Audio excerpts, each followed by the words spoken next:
Little plugs like this are pretty common, and I've heard these sometimes referred to as acorn plugs because on some models they'll have little acorn leaves decorating this surface here. And there's a lot of variations in the way that these are wired. And look at this one here. This one appears to be a Singer plug. I don't think that has to do with the sewing machine company though, although some people did name themselves that intentionally to try to capitalize on that. But this one is wired the wrong way. This one's very liable to cause trouble. And to fix this, we're going to rewire it. Let me get something here to prop the camera up. I'm not at home, so I don't have my awesome system for holding the camera in place I normally have.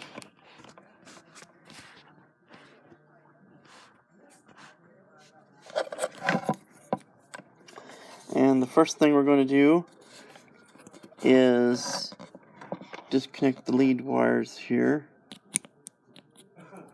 off of this. And these screws are probably not captive, so I'm not going to back them off entirely. And by captive, I mean the ends have been staked after they were screwed in, so that when you back them out, okay, this one got to a point where it got tight and stopped. So that screw is definitely staked. So this one probably, yep, will be staked too. And the easiest way to unhook these is just to either just pull or push the cord out like this. Sometimes it might help to use a small pair of pliers to grab hold of it and pull it off. This also tests, I'm reusing the old zip cord, test the insulation.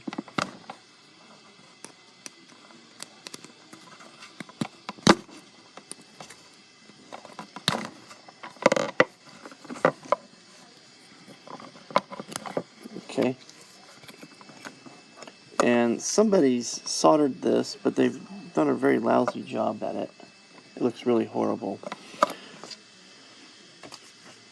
So now what I'm going to do is reattach these wires to the screw terminals in the correct manner. And there's actually two different correct manners. I could tie an underwriter's knot first, because there most of the time is enough room for an underwriter's knot to slip down in between there and hold.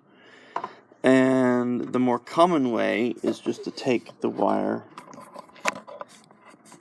and loop it the way I'm about to do.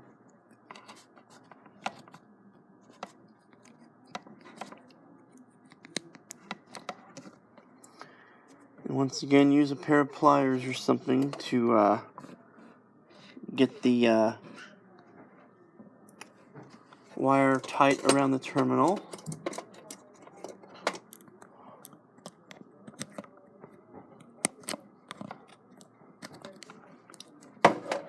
Okay, there I've done one.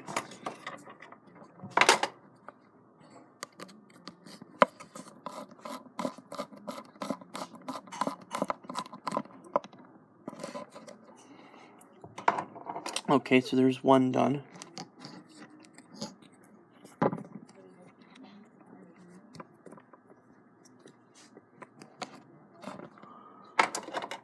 I'm going to do the other one.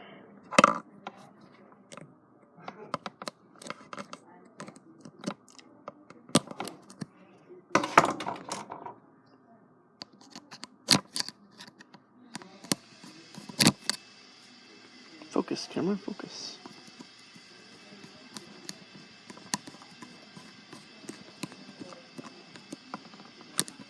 Okay. Would you, or did you find anything interesting on the clock? No, I haven't. It's still going. Is it? With that lighter weight, it's still running okay? Apparently. Oh, good.